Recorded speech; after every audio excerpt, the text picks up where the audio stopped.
Portanto, nós respondemos ao chamamento para esta conferência, tendo como tema justiça na construção do Estado de Direito, o tema que, aliás, suscitou-nos desde logo a indagação de saber se no nosso ordenamento jurídico existe efetivamente uma justiça administrativa dentro dos canones daquilo que é o Estado democrático e de direito. E é com base nisso que nós estruturamos, portanto, o tema da nossa apresentação, que tem a ver com a autonomização da jurisdição administrativa e fiscal e alargamento do âmbito da arbitragem administrativa e tributária, sendo elas duas realidades que aparentemente são distintas, mas que na verdade elas confluem naquilo que é a sua essência e naquilo que são os seus princípios que norteiam tanto a atividade administrativa como a atividade tributária. Então, coloca-se aqui, portanto, essa questão de saber se na nossa realidade já existe efetivamente uma justiça administrativa e tributária e se a tutela dos interessados relativamente àquilo que é os seus direitos e interesses legalmente protegidos estão salvaguardados de acordo com o quadro jurídico vigente atual na nossa República. Portanto, então nós estruturamos a nossa apresentação em 6 pontos. Nós temos aqui a organização atual do nosso sistema de justiça. Portanto, nós temos um sistema de justiça pautado num sistema judicialista, em um sistema monista.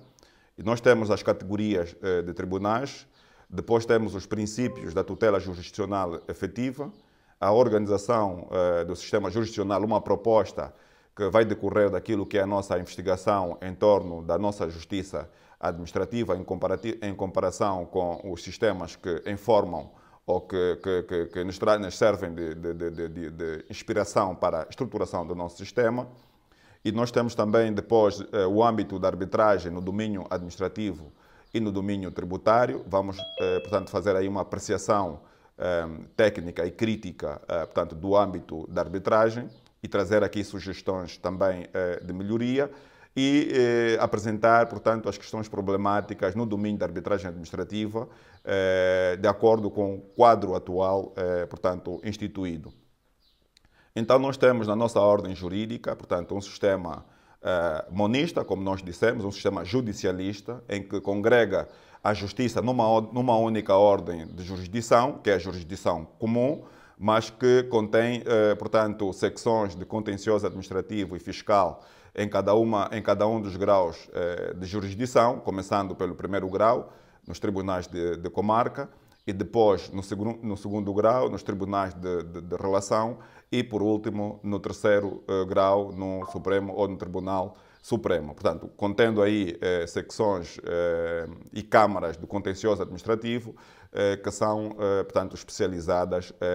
na matéria que nos ocupa. Então, nós, no sistema jurisdicional, nós temos o Tribunal Constitucional, que é um tribunal especializado em matéria de Constituição, de constitucionalidade. E nós temos o Tribunal Supremo, que é o tribunal, portanto, o tribunal comum a todo o direito. O seu âmbito se estende, portanto, por todo o território nacional, tendo em conta os graus de jurisdição e os limites territoriais impostos nas leis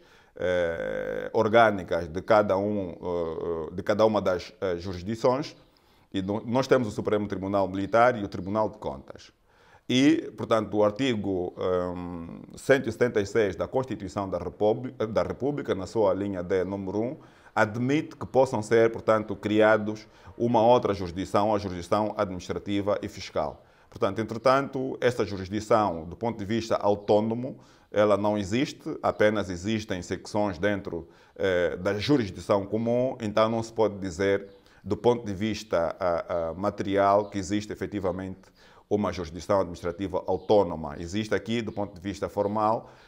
mas do ponto de vista material não existe, e depois vamos aqui analisar então as consequências desta falta de autonomização que possam tanto suscitar ou qual é a implicância dessa falta de autonomização na vida, portanto, ou na esfera jurídica dos administrados. Nós vamos olhar para o artigo 198, número 2 da Constituição da República, que coloca em relevo os direitos e interesses legalmente protegidos dos particulares enquanto limite da atuação da administrativa. Ou seja, na sua atuação, a administração prossegue o interesse público. Mas isso não significa que no seu agir vale tudo em nome da prossecução do interesse público invocado. É preciso que se respeitem os direitos e interesses legalmente protegidos dos particulares, enquanto limite da atuação administrativa, e quando haja necessidade de violar ou transpor esses direitos e interesses protegidos, não pode ser fora daquilo que são os limites estabelecidos pela Constituição e pela lei, portanto, ordinária. Descobre-se assim neste preceito da lei fundamental uma preocupação do legislador constituinte em proteger as posições jurídicas subjetivas dos particulares, tendo em conta o caráter exorbitante que resulta da atuação administrativa. Portanto, existe a administração, na sua atuação, ela tem o poder da autoridade, que vai naturalmente, este poder da autoridade, em alguns casos, vai violar, portanto, direitos e interesses dos particulares, que devem ser tutelados pelo direito tanto substantivo como direito adjetivo, e também relativamente à própria organização do sistema judiciário. Ou seja, temos aqui como parâmetro o número 2, como parâmetro de configuração do sistema de justiça administrativa, portanto, o princípio do Estado de Direito e o artigo 29 da Constituição da República, que confere um direito de acesso ao direito e à tutela jurisdicional efetiva aos administrados ou aos contribuintes, e que o seu número 5 deixa uma orientação expressa e clara ao legislador ordinário que, na sua configuração do sistema jurisdicional, deve criar mecanismos que garantam aos cidadãos procedimentos judiciais caracterizados pela celeridade, pela prioridade e de modo a obter uma tutela efetiva em tempo útil contra ameaças ou violação destes direitos. Ou seja, os tribunais ou a administração da Justiça deve assegurar que, uma vez violado um direito ou um interesse legalmente protegido dos particulares, quando o particular procura, portanto, a sua intervenção para resolver essa questão, que haja uma decisão em tempo útil, de forma que aquele direito possa efetivamente servir ou ser útil para o particular, e também que haja efetivamente uma decisão. Portanto, a não decisão dos tribunais pode configurar aqui uma ultrapassagem, uma violação deste artigo 29 da lei fundamental. Chegados aqui, vamos agora questionar se efetivamente o legislador ordinário já deu cumprimento a este comando constitucional quanto, portanto, à salvaguarda de mecanismos que visam portanto, assegurar estes direitos que o artigo 29 da Constituição vem consagrar para os particulares. A nossa resposta não pode ser naturalmente linear, ela não é linear na medida em que não se pode dizer que não existe ou que o legislador não tomou medidas para assegurar o cumprimento desta norma da Lei-Mãe, mas no plano processual, o Código do Processo e do Procedimento, aliás, o Código do Processo nos tribunais,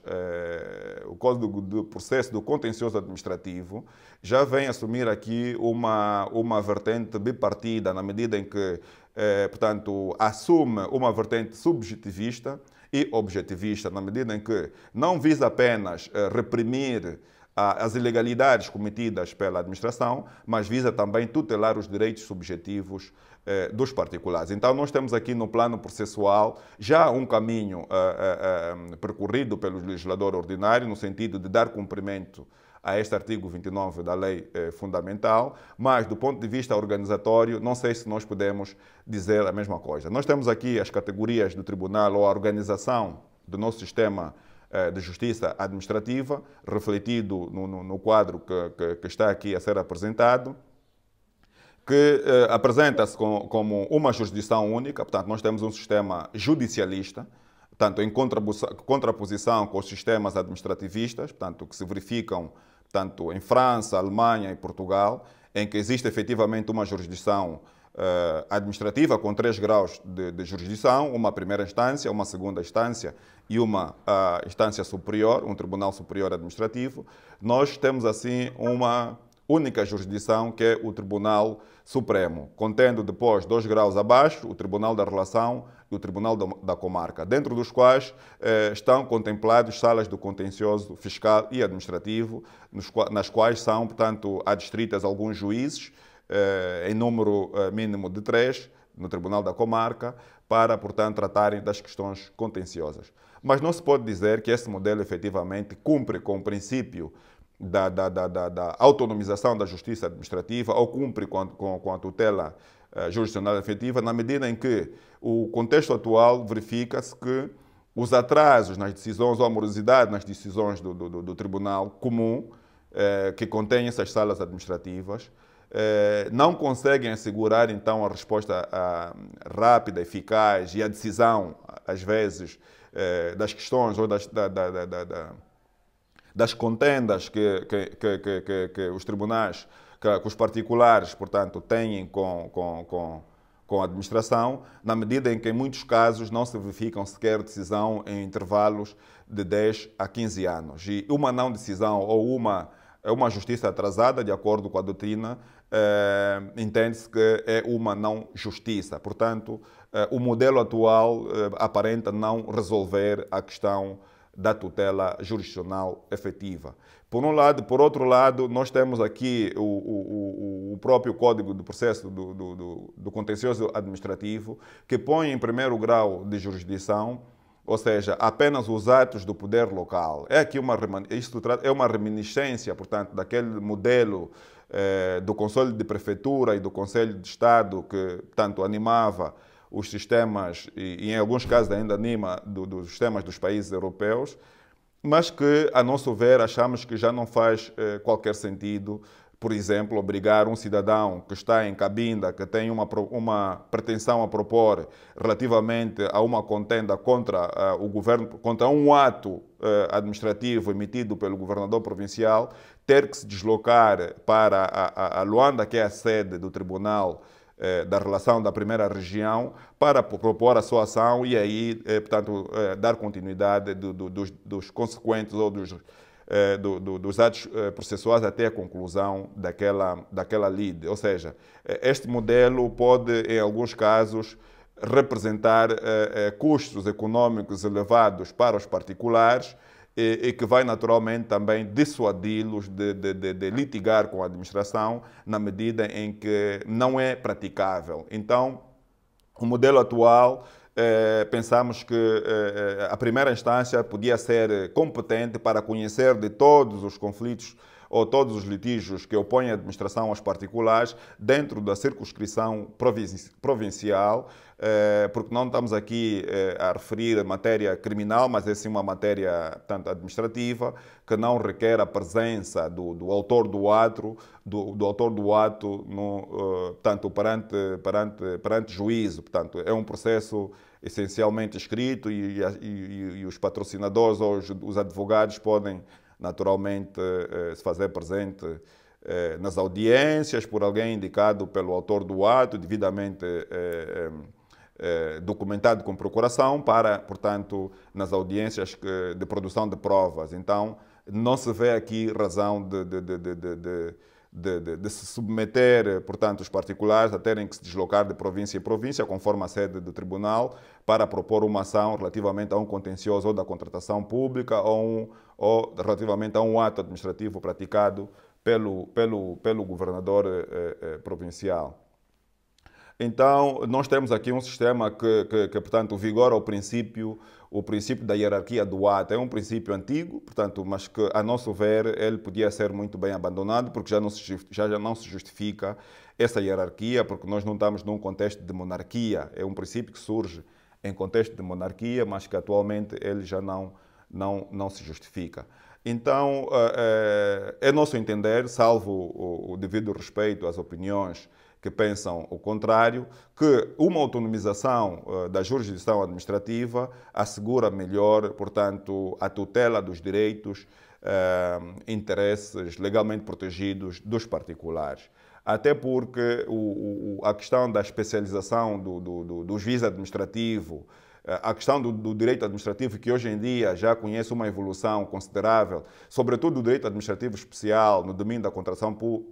pública, no domínio do direito fiscal, direito do ambiente, direito do trabalho, direito de polícias, portanto, o direito da educação, da saúde. Há um conjunto de matérias que requerem especialização e dedicação do juiz administrativo para que possa, então, com alguma segurança e alguma firmeza, proferir decisões que reflitam e que consigam atender os canones do Estado de Direito e a proteção efetiva dos direitos da tutela jurisdicional efetiva. Então, nós propusemos, assim como medida de iure condendo, portanto, a criação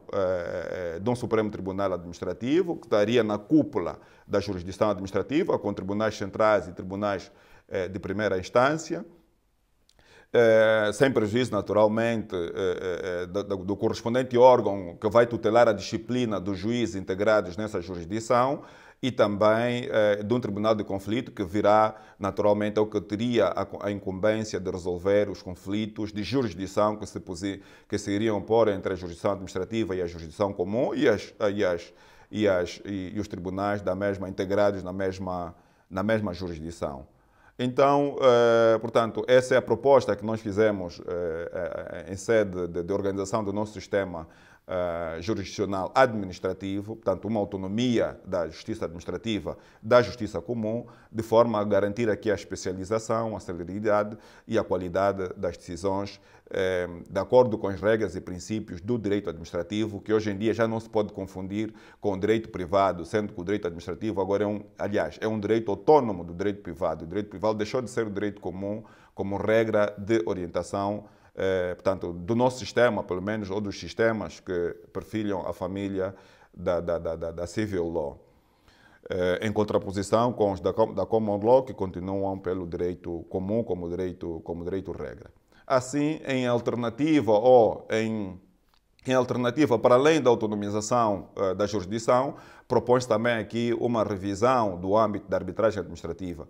e tributária, na medida em que o nosso artigo 185 do Código do Processo do Contencioso Administrativo prevê aí um conjunto de matérias que estão suscetíveis de serem submetidas à arbitragem, nomeadamente os contratos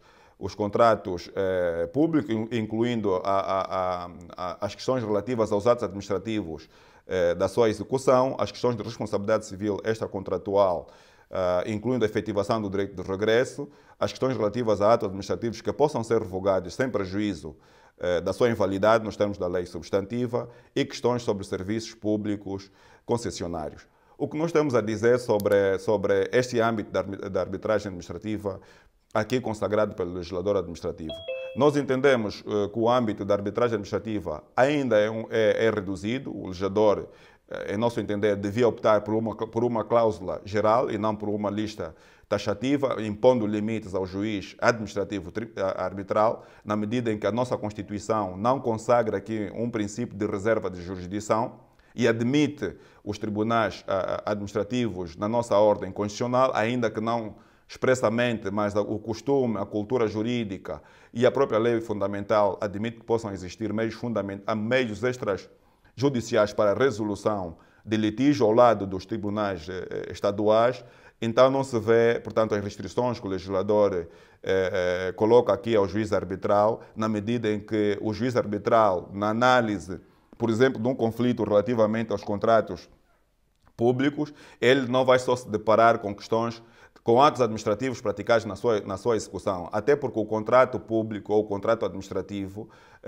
para que ele surja, existem atos administrativos pré-contratuais e procedimentais que vão, na verdade, lhe dar vida. E, tendo em conta o regime da invalidade consequente previsto no Código ou na Lei dos Contratos Públicos, esse regime da invalidade vai arrastar a invalidade do ato administrativo pré-contratual ao próprio contrato, o que quer dizer que, apresentando-se uma ilegalidade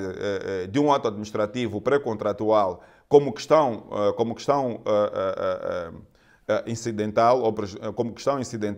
o juiz administrativo, a nosso ver, é competente para conhecer, portanto, da legalidade e ilegalidade daquele ato administrativo, ainda que a linha A portanto, apenas admite os atos administrativos de execução daquele contrato. Aliás, é doutrina tanto assente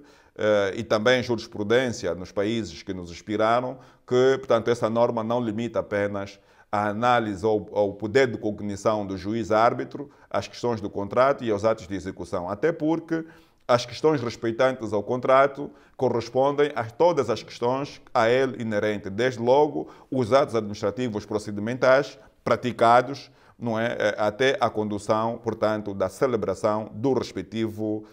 contrato. Depois nós temos também a linha C, que, a nosso ver, está muito ligada àquela ideia da disponibilidade do direito como critério, da disponibilidade do direito como critério da arbitrabilidade na administração pública. É uma ideia que, na verdade, também foi muito discutida a nível da doutrina, mas que também já foi desconstruído esse entendimento em relacionar a disponibilidade do direito com o poder discricionário, porque são situações totalmente diferentes. E como nos diz o professor Servulo Correia, na administração pública não existe nenhuma disponibilidade das situações, portanto, entregues à administração para que possa então prosseguir o interesse público, porque as situações administrativas não são disponíveis. Existe efetivamente um poder discricionário, mas mesmo o poder discricionário, apesar da sua conveniência e do seu mérito estar entregue ao administrador ou às autoridades administrativas, portanto, ela deve ser exercida dentro do bloco de legalidade que, portanto, atribui aquele poder discricionário. Então, aqui não se vê razão para, portanto, admitir ou confundir-se o poder discricionário como uma disposição da situação administrativa, na medida em que esta norma, a nosso ver, também deixa de ter qualquer, aliás, não tem qualquer fundamento. Então, nós entendemos que o âmbito da arbitragem administrativa deve ser alargado para todos os atos tributários, até porque a linha A já permite, portanto, uma interpretação que nos submeta, portanto, a essa habilitabilidade, a essa aplicabilidade, e também a linha D, que vem dizer sobre questões sobre serviços públicos concessionados. Os serviços públicos concessionados são, portanto, atribuídos por via de contrato, por um contrato administrativo, ou por ato administrativo, nos termos da lei, portanto, que vem, por exemplo, da lei sobre a questão que regula o setor da eletricidade. E, nesta medida, as questões relativas ao serviço público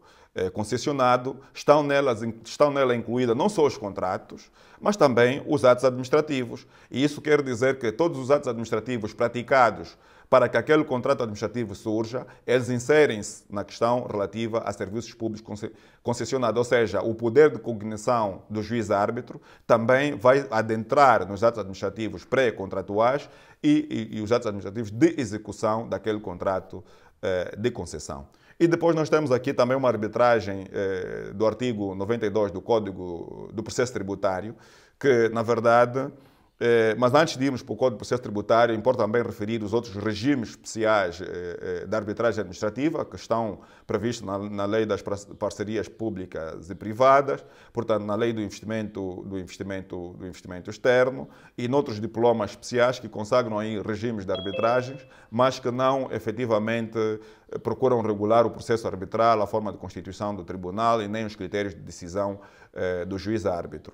E falando sobre os critérios de decisão, nós temos também aqui questões problemáticas que vamos ver no slide a seguir, que é o final, mas faz-se aqui uma pequena referência à arbitragem tributária, que aparentemente o nosso sistema não admite a arbitragem tributária. Temos uma norma que faz uma referência liminar à arbitragem tributária dos contratos fiscais relativamente às questões de validade, inexistência e execução das suas cláusulas. Ou seja, aqui esta norma também é permeável a uma interpretação que nos leva, portanto, à admissão da arbitrabilidade dos atos administrativos ou dos atos tributários que são praticados ao abrigo, portanto, do contrato fiscais, porque a administração fiscal, quando vai fiscalizar um contribuinte que tem benefícios fiscais decorrentes do contrato fiscais, ela pode praticar atos de liquidação que vão onerar aquele contribuinte em determinado imposto que foi pago a menos. E, nesta medida, o contribuinte pode contestar, portanto, aquele ato tributário. Então, nós estamos aqui perante uma questão relativamente à interpretação daquele contrato que se insere, portanto, no quadro desta norma. E o que nos leva a defender que o legislador deve, na verdade, ou podia abrir, portanto, a arbitragem para todos os atos tributários e para todos os contribuintes, não circunscrito aos contribuintes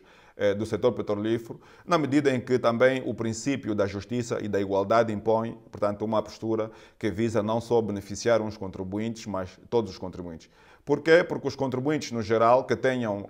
conflitos com a Administração Geral Tributária e aqueles poucos que ousam atacar a Administração Geral Tributária por via contencioso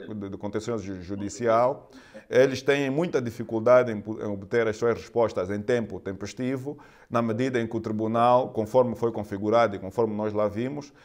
não tem, portanto, a organização que permita uma resposta expedita em tempo oportuno, para que a tutela jurisdicional efetiva destes contribuintes também seja respeitada. E nós temos aqui um modelo de arbitragem administrativa no Código do Processo Tributário, no Código do Contencioso ou do Processo do Contencioso Administrativo e nas leis especiais avulsas, mas que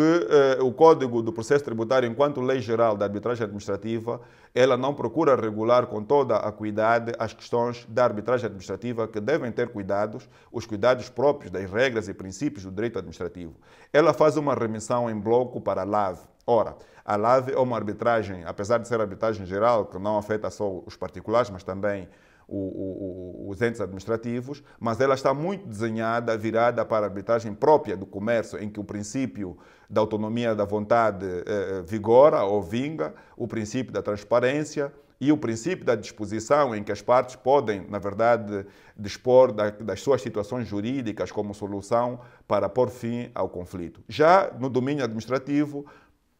nós temos que olhar com alguns cuidados, porque o princípio da legalidade é o limite da administração pública. Não pode haver aqui um poder de disposição dos administradores públicos relativamente àquilo que são as situações jurídicas que estão a seu cargo. Então, nós entendemos problemático o artigo 24 da LAV, que admite um julgamento de equidade, na medida em que na administração pública o administrador não pode conferir poderes ao árbitro de decidir conforme a equidade. Ele deve limitar-se ao princípio da juridicidade e o árbitro só pode decidir de acordo com o direito constituído, ainda que a LAV, que é a lei para a qual o CPA ou o CPCA remete, diga que os árbitros podem decidir de acordo com a equidade se as partes assim o delegarem este poder. E também a LAV admite que as decisões arbitrais não sejam susceptíveis de serem submetidas de recurso, desde que as partes convencionam no compromisso arbitral. Portanto, essa é a possibilidade de inexistência de recurso. Já na arbitragem administrativa, não nos parece como é que se pode aceitar, portanto, a impossibilidade de recurso em determinada matéria administrativa, na medida em, como nós vimos, portanto, existem princípios que têm que ser respeitados, que norteiam a atuação administrativa, que são incompatíveis com o direito privado. Então, a possibilidade de afastar o recurso na arbitragem administrativa é incompatível com os princípios e regras do direito administrativo e também é incompatível com a Constituição. Logo, aquela norma do CPA, do artigo do número 285, que faz uma referência liminar com as devidas adaptações, deve ser interpretada nesse sentido. A LAV não pode ser aplicada cegamente, sem atender aos princípios e regras do direito administrativo, quando se esteja numa arbitragem ou tributária ou numa arbitragem de direito administrativo. E ainda que os contratos fiscais permitam também essa possibilidade de arbitragem de equidade, mas tendo em conta os limites que a Constituição impõe e os limites que as regras e princípios do direito administrativo, também não nos parece que seja admissível que numa arbitragem administrativa ou tributária seja admissível a equidade ou seja admissível afastar a possibilidade do recurso. Pronto, a lei é cega ou é omissa nestes pressupostos, mas nós podemos recorrer aos princípios para impor bloqueios relativamente à pretensão de afastar o recurso ou de atribuir poderes de julgamento de equidade aos juízes árbitros. E depois é a questão da confidencialidade.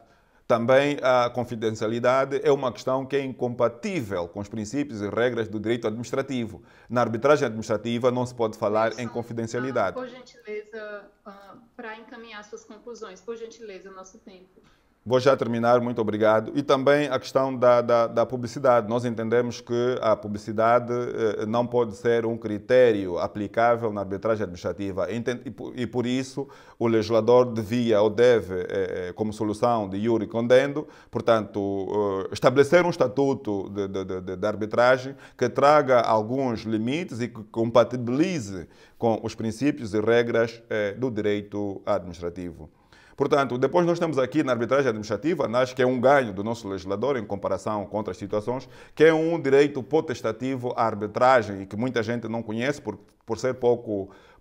divulgado. Portanto, o número 3 do artigo 187 do CPCA permite que os administrados, numa contenda que tenham com a administração, possam requerer a constituição de um tribunal arbitral. E no silêncio da administração, por um período de 20 dias, portanto, aquele requerimento torna-se um diferimento tácito. Então, nós temos aqui uma vantagem para os administrados que se veem em conflitos com a administração para forçar que a decisão da sua proteção seja tomada por um tribunal arbitral, por ser mais célere, porque a LAV prevê um prazo máximo de 6 meses para que o tribunal arbitral se possa pronunciar ou decidir definitivamente sobre a questão. Então, nós vimos aqui uma oportunidade, sobretudo nas questões da contratação pública,